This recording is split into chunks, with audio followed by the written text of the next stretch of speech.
प्रातः क्लास चल रहा था 4 जनवरी 1969।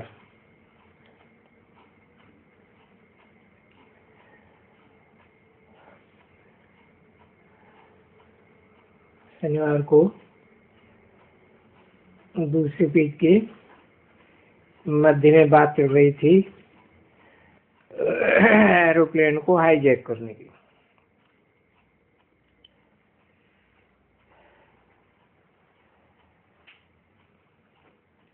एरोप्लेन ले जाते हैं एकदम दूसरे मुल्क में। ऐसे दुनिया में होता है तो ऐसे यहाँ भी होता है ईश्वर के पास। बाप के पास भी ऐसे होता है।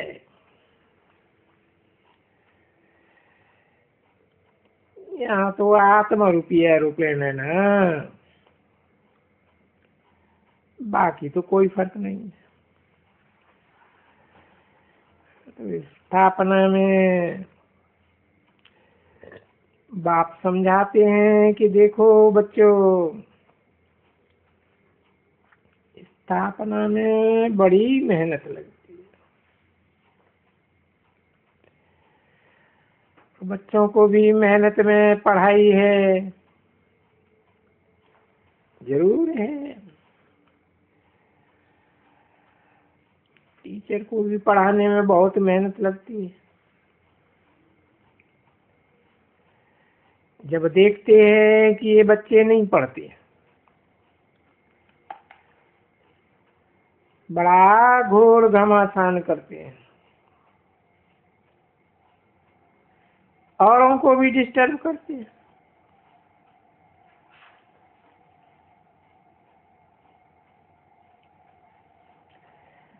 तो उनकी दिल में होता है तो उनको 2-4 हंटर लगा दे।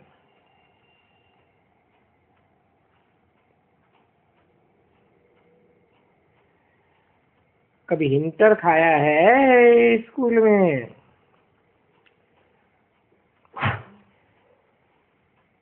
स्कूल के रोल के मुताबिक कोई बिरला होगा स्टूडेंट जो बचता होगा,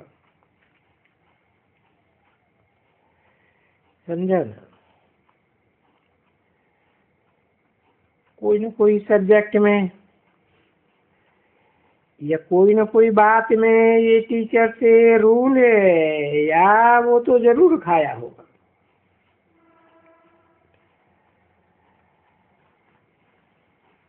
अब ये तो है बाप।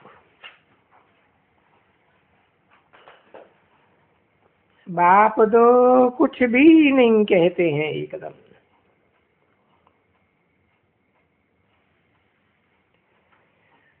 क्योंकि यहाँ गरीब बाप के पास कानून नहीं है।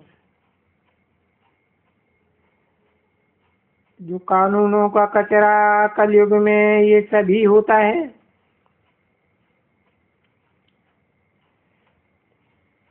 इनके पास तो बिल्कुल ही शांत।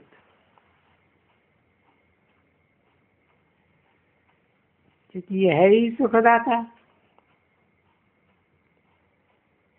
प्यार का सागर, सुख का सागर। तो वो समझते हैं ना, देखो ये बोलते हैं ना, इनमें बोलते हैं तो अभी वो तो देखने में भल सुख का सागर तो इनको बनना है ना।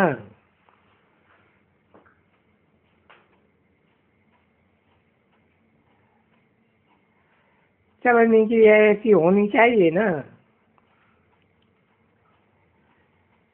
जो बच्चों को बैठ करके एकदम जैसे गाया जाता है,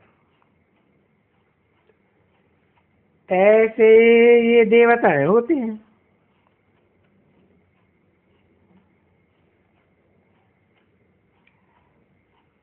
वहाँ कोई लकड़ी वकड़ी 1-2 को लगाते होंगे स्टूडेंट वगैरह। कोई स्टूडेंट को कुछ भी नहीं।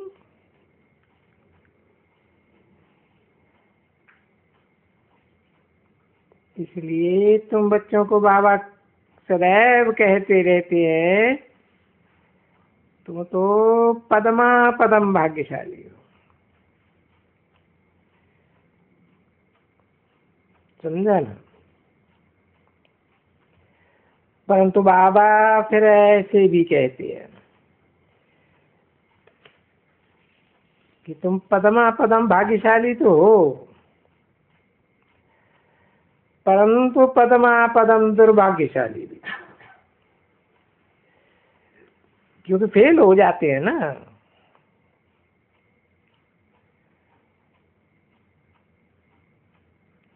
तो भाई वो दुर्भाग्यशाली नहीं हुआ तो तभी कौन हुआ?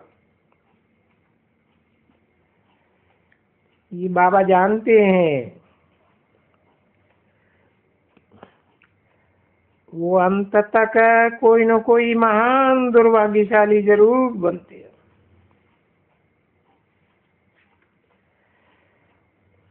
महान भाग्यशाली यानी इस नालिका में भाग्यशाली।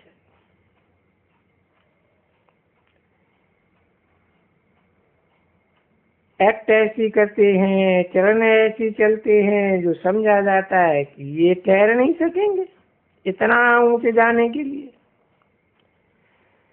लायक ही नहीं बन सकेंगे। चलन ही ऐसी है जो कुछ न कुछ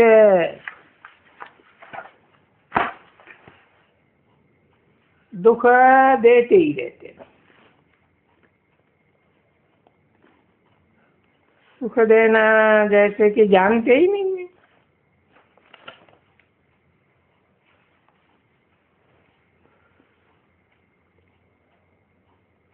4 जनवरी 1969 की प्रातः क्लास का 3रा पेज। अब सुख देना जानते ही नहीं है तो उनकी हालत क्या होगी देखो। तो बाप सदैव बच्चों को कहते हैं कि थोड़ी संभाल करो अपनी, ये तो ड्रामा है, ये होने का है जरूर, ऐसे नहीं है कि नहीं होने का है। नहीं, थोड़ी सी बात में एकदम, जैसे वो कहा जाता है ना, मुंह तांबा हो जाता है। कहते हैं ना किसी को, इनकी शकल तो देखो, क्रोध में आकर के जैसे तांबरा हो गया। तो ये पढ़ाई में भी तो ऐसे होते हैं ना बच्चे।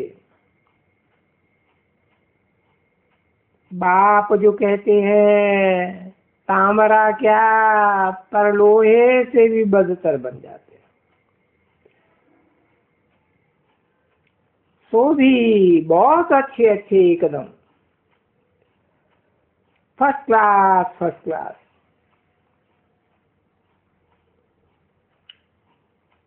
ऐसे भी बहुत है जो गुस्से में आकर के कभी बाप को चिट्ठी भी नहीं लिखते हैं, क्योंकि गुस्सा है अंदर में। अभी उन विचारों का क्या हाल होता होगा। बाप तो यहाँ बैठ करके ड्यूटी मिली हुई है ड्रामा के प्लान अनुसार, सबको रोज अपनी अपनी। ऐसे नहीं कहते हैं कम ना, सर्व को, क्योंकि सर्व की सदगति दाता तो है ना।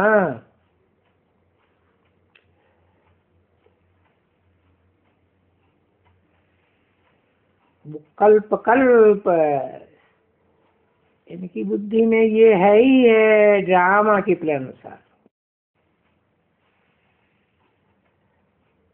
मैं यहाँ आया हूँ यहाँ सर्व का कल्याण करने, और अरे कोई एक बार थोड़े ही, ये तो बाबा कहते हैं कि यहाँ रोज आज आज आज सर्व की सदगति करते हैं, कल सबकी दुर्गति हो जाती है। आजकल की, क्योंकि इन्यूमरेबल टाइम्स हुआ है ना ऐसा, तो तुम बच्चों को भी यही समझना चाहिए। अरे बरोबर हम कल विश्व के मालिक थे, आज सारे विश्व के गुलाम बन गए और सारा ही झाड़ तुम बच्चों की बुद्धि में है।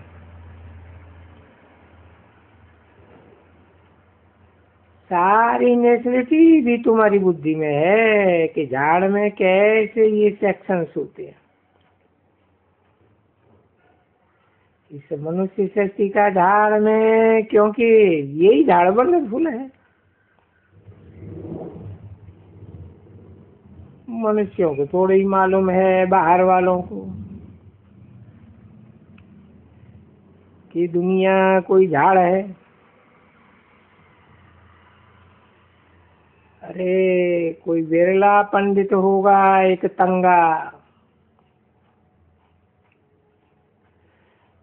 जिसको तो अर्थ आधार का पता ही नहीं होगा। अच्छा भला झाड़ है, आयु कितना है? झाड़ माना ही उसकी आयु जरूर होनी चाहिए। तो ये मनुष्य की सृष्टि का झाड़ कहा जाता है ना बच्ची। इसको नाम ही रखा हुआ है कल्प वृक्ष।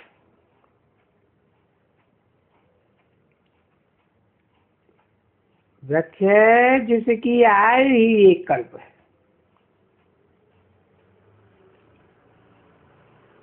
अभी कल्प में कितने बरस होते हैं, ये बात किसको फिर मालूम ही नहीं है। सिर्फ तुम बच्चों को मालूम है कल्प माना 5000 वर्ष पूरा। देखो तुम्हारी बुद्धि में ऐसा होना चाहिए कि 5000 वर्ष बिल्कुल पूरा, सेकंड का भी फर्क नहीं हो सकता है। इस झाड़ की, जिससे कि तुम बच्चों को नॉलेज मिल रही है, और जो नॉलेज देने वाला ही है वृक्षपति।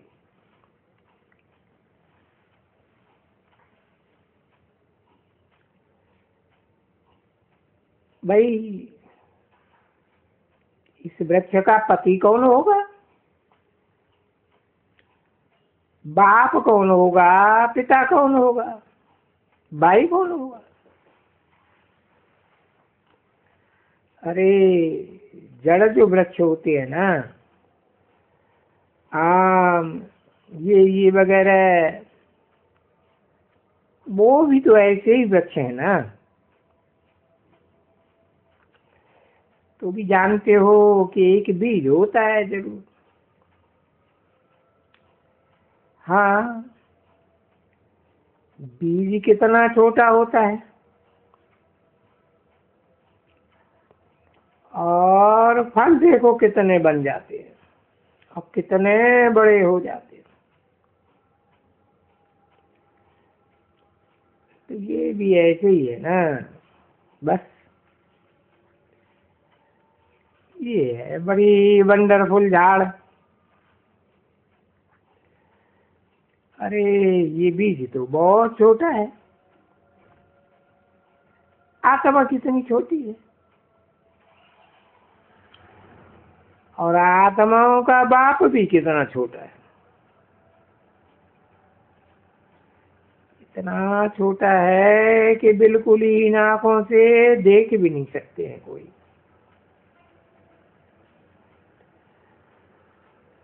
भले शास्त्रों में लिखा हुआ है,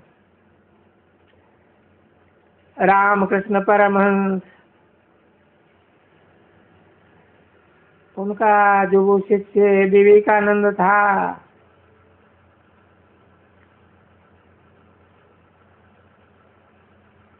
वो खुद कहते हैं, लिखा हुआ है उसके बालू में, कि मैं बैठा था रामकृष्ण के आगे, तो एक ज्योति निकली उनसे, बस इतना ही लिखा हुआ है।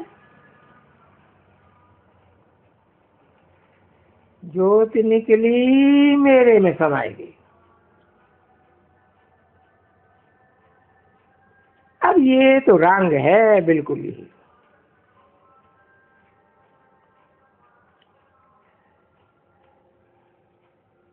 क्या तुम्हारी ज्योति निकल करके मेरी आत्मा में समा जाएगी क्या? ये क्या निकलेगा? क्या परमात्मा निकला? क्योंकि बाबा का पढ़ा हुआ है ये सभी, कि उनसे, मेरे गुरु से ज्योति निकली, मेरे में समा गई। अगर ये आत्मा निकल करके इसमें समा जाए तो वो तो गिर पड़ेगा, एकदम मर जाएगा। और वो तो क्या चीज है? ज्योति। वो बेचारे कुछ जानते थोड़े ही हैं, बस। अरे ऐसे तो साक्षात्कार बहुत होते हैं। मेरे से कोई पूछे तो 50, 40 आत्माओं का दीदार होता होगा, वो ही गुम हो जाता होगा।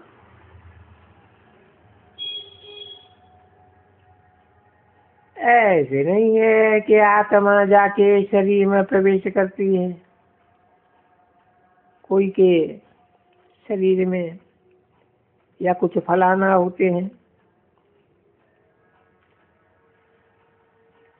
परंतु वो भी मान लेते हैं सब। इसलिए इनका इतना वो ऊंचे रखते हैं।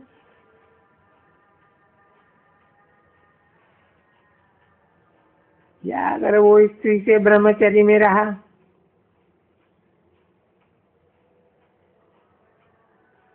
तो क्या वो कोई बड़ी बात तो है नहीं ना। बच्चे बहुत ऐसे उनकी महिमा लिखते हैं कि जो ऐसे मरते हैं उनकी महिमा बहुत लिखते हैं।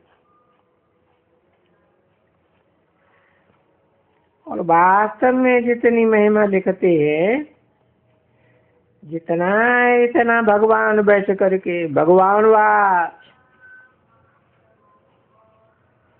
मनुष्य की महिमा तो कोई है ही नहीं। अगर कोई महिमा है देवताओं की है, और फिर देवताओं को जो बनाते हैं उनकी है सब महिमा। 4 जनवरी 1969 की प्रातः क्लास का चौथा पेज।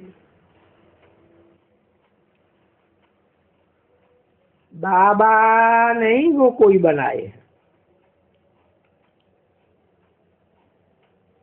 जिसमें लिखा है कि अगर जयंती मनाना हो तो बस एक शिव,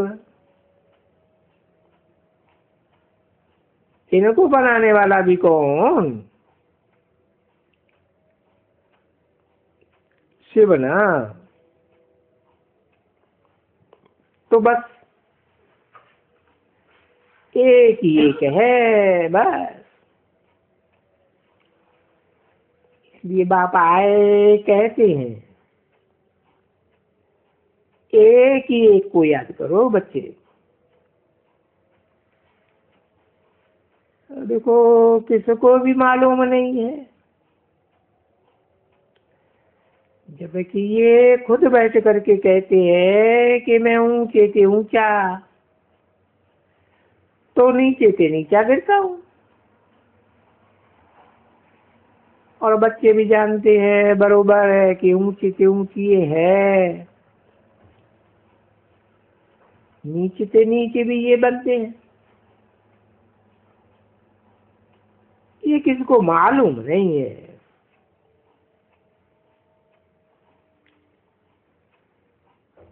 कभी सुना है कोई मंदिर में गए हैं, कभी वो कह सके कि ऊंचे से ऊंच? तो 84 जन्म के बाद नीचे से नीचे। देखो तुम तो सुन रहे हो ना, कौन सुनाए रहे हैं? तत्वम फिर कहते हैं। तुम भी बादशाह थे, विश्व के मालिक थे, अभी क्या हो गए? तो भारत में कौन थे सतयुग में? ये तुमको मालूम हुआ अभी ना। सतयुग में कौन थे? के बच्चे पुरुषार्थ अनुसार, यानी तुम सभी थे। ऐसे नहीं कहेंगे फिर कि नहीं थे, पर थे नंबरवार पुरुषार्थ अनुसार।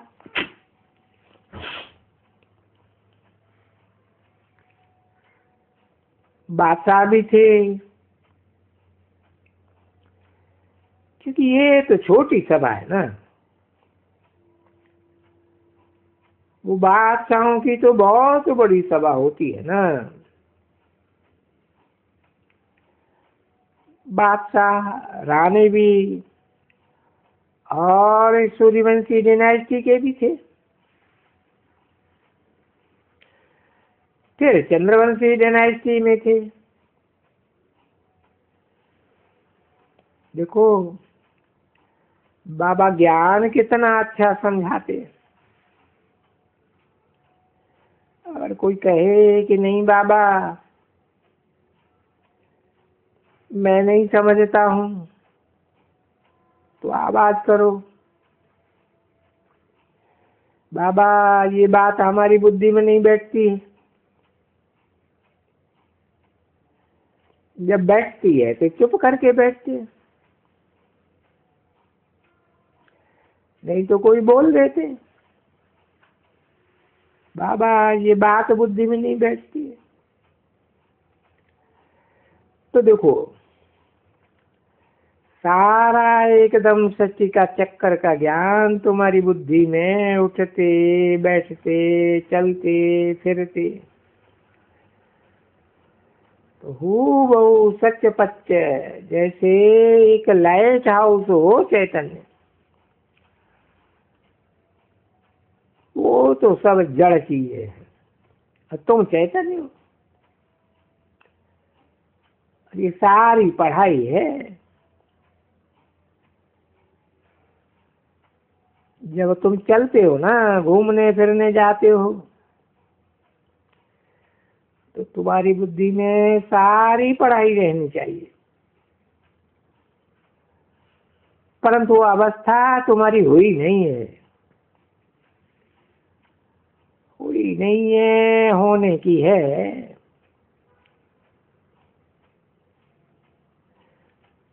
पर उनमें ऐसे होंगे जो पास विदानर होंगे।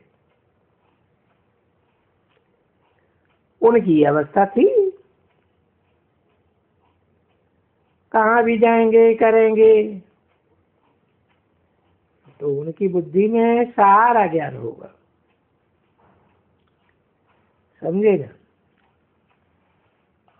और ज्ञान के अलावा कोई दूसरी बात ही नहीं। तब तो फिर इतना ऊंच पद है, बाप का लाडले, बाप के लवली बच्चे भी तो कहलाए जाएंगे ना। आप भी तो देखो कुर्बान जाते हैं ना, बादशाही कुर्बान करते हैं बच्चों के ऊपर। अरे बाप कहते हैं मैं नहीं बादशाही करता हूं, इसको कहा जाता है निष्काम सर्विस, सेवा। तो देखो जो ऐसी निष्काम सर्विस करते हैं, बच्चों को जानते हैं कि बाबा हमको एकदम अपने सिर पर चढ़ाते हैं। तो देखो कितना याद करना चाहिए ऐसे बाबा को, कितना अंदर में, अभी अंदर में भी शुक्रिया क्या कहें। तो वो तो समझ जाना चाहिए बच्चों को कि ये तो ड्रामा बना हुआ है। और बरोबर ये संगम युग पर बाबा आते हैं,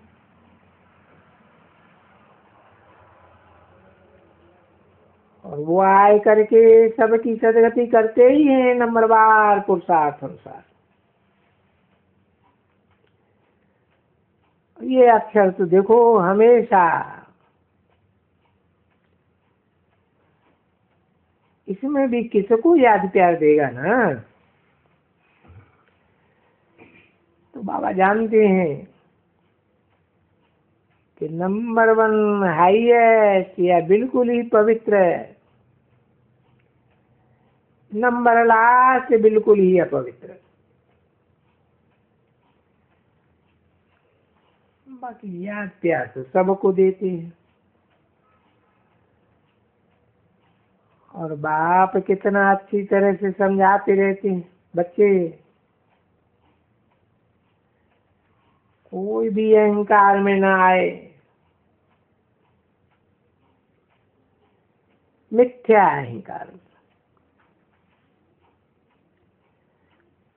परंतु माया इतनी जबरदस्त है जो बस बात मत पूछो, बिल्कुल ही अकल चट कर देती है एकदम, और अच्छे अच्छे महारथियों की अकल चट कर देती है। इसलिए बाबा कहते हैं खबरदार रहना, क्योंकि रिगार्ड तो रथ का भी रखना पड़ेगा। ओम शांति।